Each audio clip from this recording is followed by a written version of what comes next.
На странице 66 переходим к теме 8 марта и будем поздравлять дорогих мам с этим прекрасным праздником.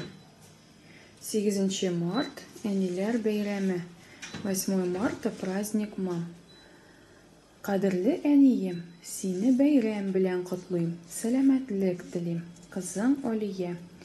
Дорогая мама, поздравляю тебя с праздником, желаю здоровья.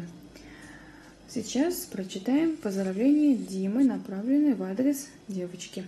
Лейсен, сені бәйрәм белән котлыйм, уңышлар телим, Дима. Лейсан, поздравляю тебя с праздником, желаю успехов или удачи.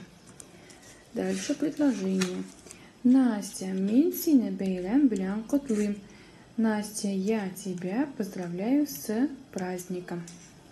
И дальше нужно составить правильное слово, вставив вместо троеточия нужную букву.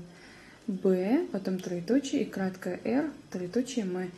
Здесь что нам нужно поставить, чтобы получилось слово праздник? Вот это слово. Бейрем. Берем букву и вторую букву отсюда. Бейрем получится. Дальше белен. Белен вот здесь у нас слово есть. Букву Е берем. Белен это с. К.